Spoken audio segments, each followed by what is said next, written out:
మన్నించు బతుకమ్మ అని చెప్పి కూడా ఒక అంశం చూస్తూ ఉన్నాము. పూల పండుగపై సర్కార్ కక్ష.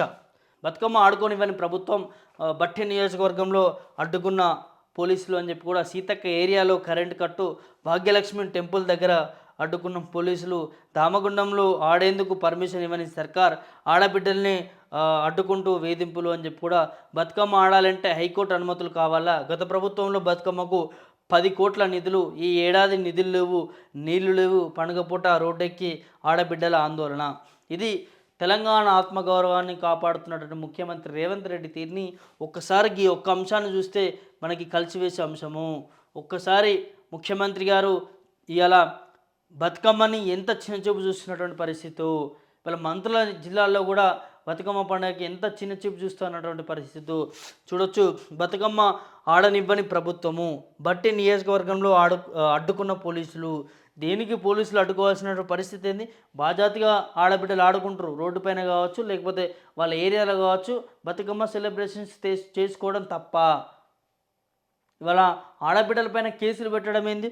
చూడొచ్చు, సీతక్క ఏరియాలో కూడా కరెంటు కట్టు అని చెప్పి కూడా ఒక మంత్రి ఏరియాలో కరెంటు కట్టు అంటే ఆ మంత్రి గారు బతుకమ్మకి ఎంత స్పెషాలిటీ ఇస్తున్నారు అనేది ఒకసారి చూడాలి. భాగ్యలక్ష్మి టెంపుల్ దగ్గర అడ్డుకున్న పోలీసులు అని చెప్పి కూడా దామగుండంలో ఆడేందుకు పర్మిషన్ ఇవ్వని సర్కార్, దామగుండంకు సంబంధించి ఆ అడవి పోతా ఉంది అని చెప్పి కూడా దాని అంశం మీద అక్కడ ఆడబిడ్డలందరూ కూడా దాని ప్రత్యేకత చెబుతూ, దామగుండం అడవి యొక్క ప్రత్యేకత చెబుతూ దాన్ని కాపాడాలి, ఆ అడవిని కాపాడాలి, దాంట్లో అనేక ఔషధ మొక్కలు ఉన్నాయి, తెలంగాణకి కాదు, హైదరాబాద్కి కాదు, తెలంగాణకు గుండెకాయ లాంటి ఒక అడవిని తీసేస్తా అంటే ఎట్లా ఊరుకుందామని చెప్పి కూడా ఈ బతుకమ్మ సందర్భంగా అక్కడ ఒక ఫెస్టివల్ ఏర్పాటు చేసి దాని ప్రాధాన్యత చెప్పే నేపథ్యంలో అక్కడ పర్మిషన్ ఇవ్వలేదు ప్రభుత్వం అని చెప్పి కూడా అక్కడ కనిపిస్తున్నటువంటి అంశము. ఇలా దామగుండంలో చాలా ఇబ్బందికర పరిస్థితి. ఆ దామగుండం అడవి ఒకవేళ మనకు కాకుండా పోతే హైదరాబాద్కి, తెలంగాణకి భారీ ప్రమాదం పొంచి ఉంటుంది అని చెప్పి కూడా అనేక నిపుణులు మాట్లాడుకుంటున్నటువంటి పరిస్థితి చూస్తూ ఉన్నాము. దాదాపు 12 లక్షల చెట్లు నరికివేస్తారట. ఏదో రాడార్ ఉందట, రాడార్ నేవీ రాడార్ కోసము అక్కడ ఒక ప్రాజెక్ట్ నిర్మించబోతా ఉన్నారట. దానివల్ల 3000 ఎకరాలు 12 లక్షల చెట్లు అంటే తెలంగాణకు సంబంధించి ఎంత నష్టం జరగబోతా ఉందనేది ఒకసారి ఆలోచన చేసుకోవాలి. ఎలా ఆడబిడ్డలను అడ్డుకుంటూ వేధింపులు చేస్తున్నటువంటి పరిస్థితి, బతుకమ్మ ఆడాలంటేనే హైకోర్టు అనుమతులు కావాలని చెప్పి కొత్త చట్టం ఏంది నాకు అర్థం కావట్లేదు.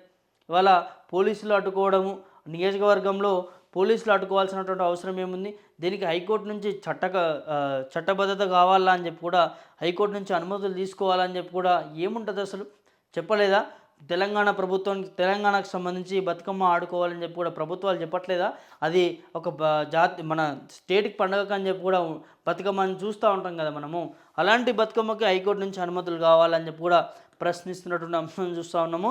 ఇక్కడ చూడొచ్చు, ఇక 10 కోట్లు గత ప్రభుత్వంలో బతుకమ్మ చీరలకు ఇస్తే మన ముఖ్యమంత్రి రూపాయి కూడా ఇవ్వలేదు. ఇప్పటివరకు కూడా రూపాయి కూడా ఇవ్వని పరిస్థితి.